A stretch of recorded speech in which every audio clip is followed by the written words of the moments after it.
بسم اللہ الرحمن الرحیم نحمده ونصلی علی رسولہ الکریم اما بعد بسم اللہ الرحمن الرحیم۔ عزیز طلبہ، آج ہم کنز الدقائق حصہ دوم سبق نمبر 331 شروع کر رہے ہیں۔ اس سبق میں ہم کتاب الوصایا سے متعلق پڑھیں گے۔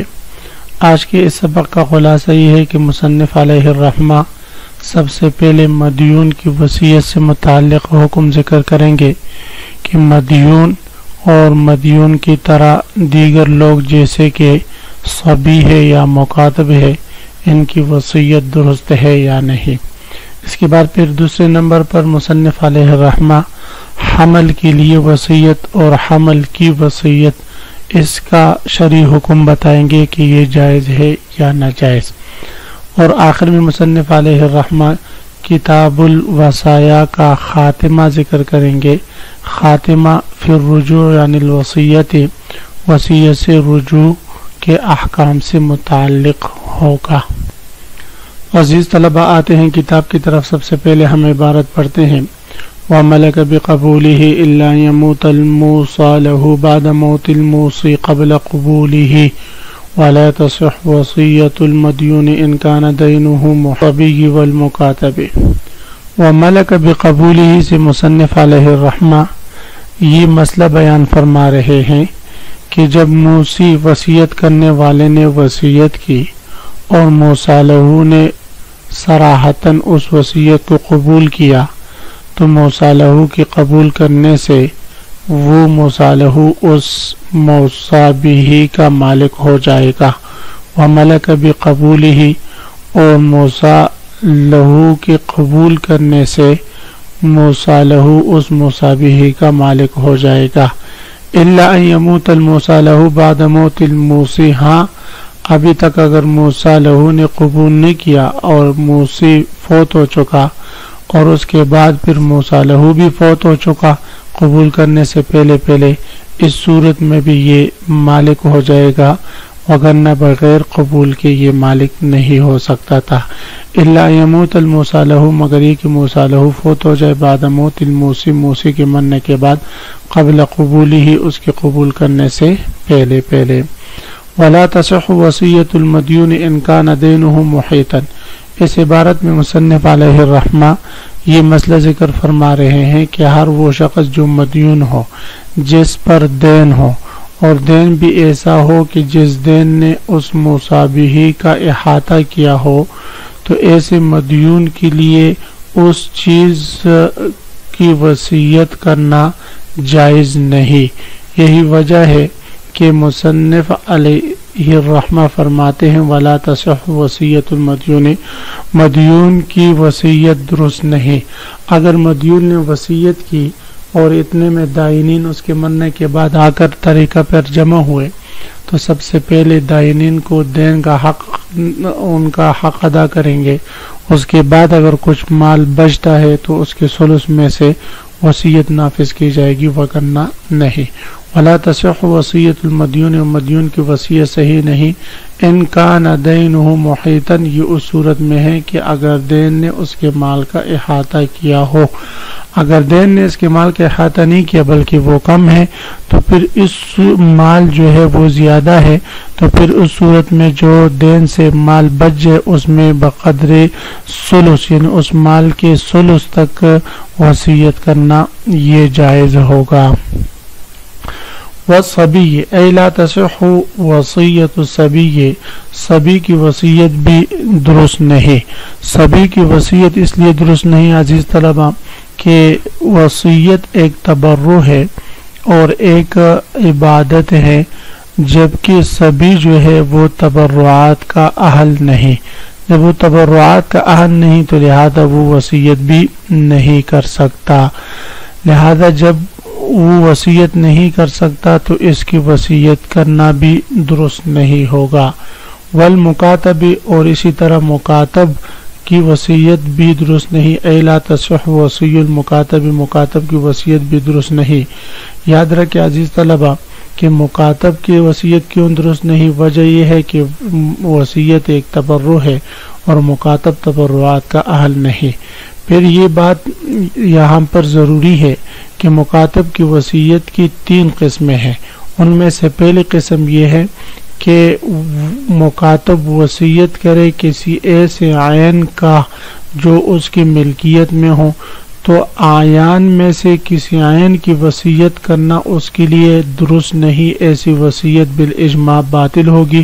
کیوں بھئی؟ اس لیے کہ کسی بھی عین میں اس کی ملکیت نہیں آتی جب تک کہ وہ پورا طور پر بدل کتابت ادا نہیں کرتا. تو جب وہ حقیقی طور پر اس عین کا مالک نہیں تو اس کی وصیت کرنا بھی اس کے لیے جائز نہیں.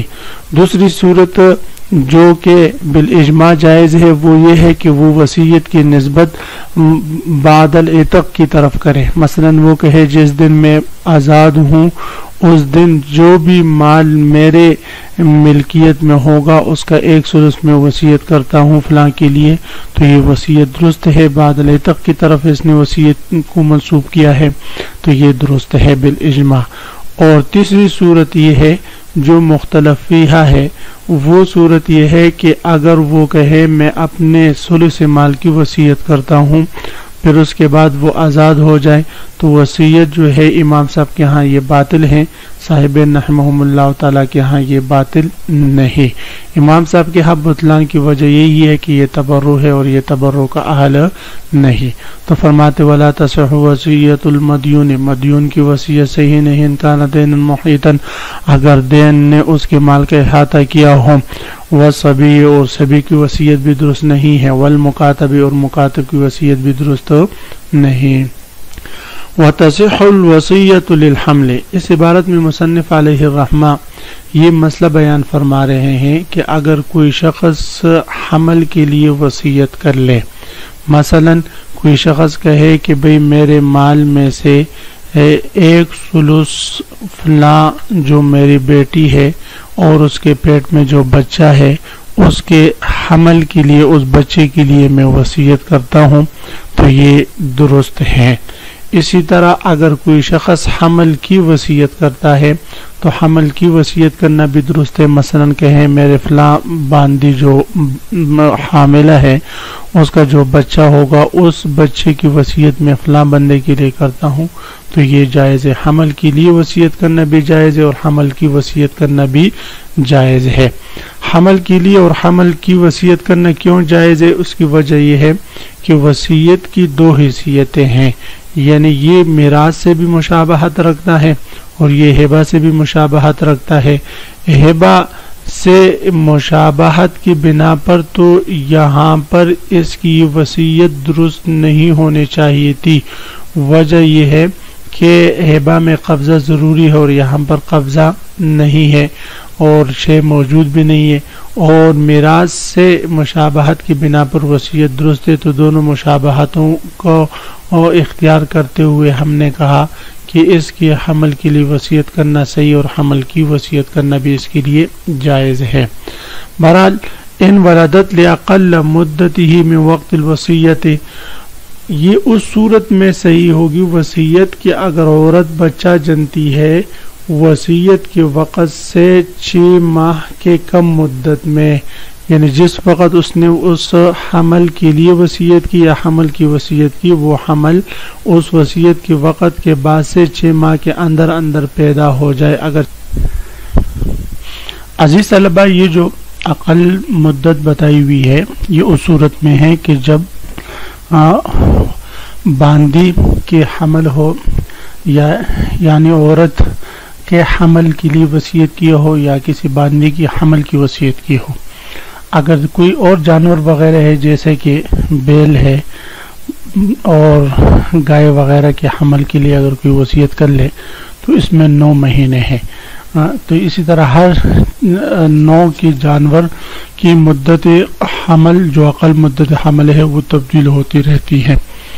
فرماتے ولا تصح الہبۃ لہ، حمل کے لیے ہبہ کرنا صحیح نہیں. وجہ یہ کہ ہبہ میں قبضہ ضروری ہے اور یہ فی الحال اس حمل کو قبضہ دلوانے پر یا قبضہ دے دینے پر قادر نہیں ہے.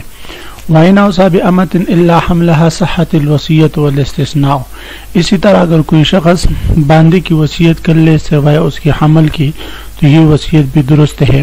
یعنی جب علیحدہ طور پر حمل کی وصیت درست ہے تو حمل کو وصیت سے استثناء کرنا بھی درست ہے. صحت الوصیت، وصیت درست ہو جائے گی، والاستثناء اور استثناء بھی درست ہو جائے گی. لہذا باندی تو اس موصی لہو کے لیے ہوگی اور اس کا حمل جو ہے وہ موصی کے لیے ہوگا.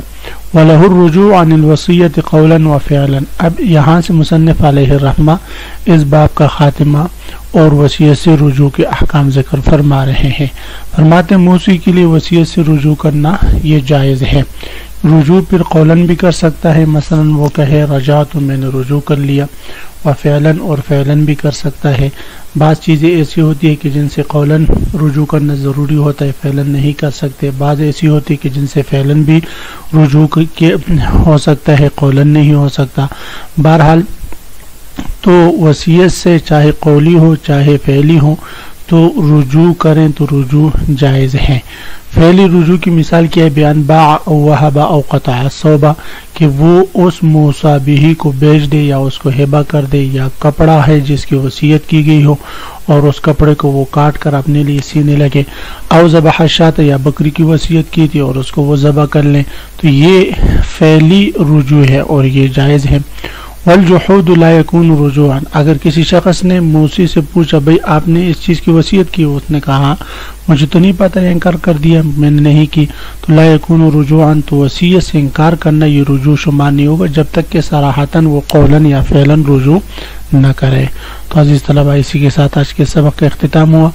آج کے اس سبق میں ہم نے سب سے پہلے یہ پڑھا کہ موصی کے لیے براہ راست قبول کرنا ضروری ہے، اور اس کے بعد ہم نے پڑھا کہ مدیون کی، سبی کی اور مکاتب کی وصیت درست نہیں ہے، اور اس کے بعد پھر ہم نے پڑھا حمل کے لیے اور حمل کی وصیت درست ہے، اور البتہ حمل کے لیے جو ہے ہبہ جائز نہیں اور نہ حمل کو ہبہ کرنا جائز ہے. حمل کو ہبہ کرنا کیوں جائز نہیں؟ اس کی وجہ یہ کہ وہ مقدور التسلیم نہیں ہے. اور آخر میں ہم نے پڑھا کہ وصیت سے رجوع کرنا بھی موصی کے لیے جائز ہے، اور رجوع قولاً بھی ہو سکتا ہے، فعلاً بھی ہو سکتا ہے. آپ حضرات اس سبق کو خوب غور سے سنیں سمجھیں. اللہ ہم سب کا حامی و ناصر، آمین. وآخر دعوانا ان الحمدللہ رب العالمین.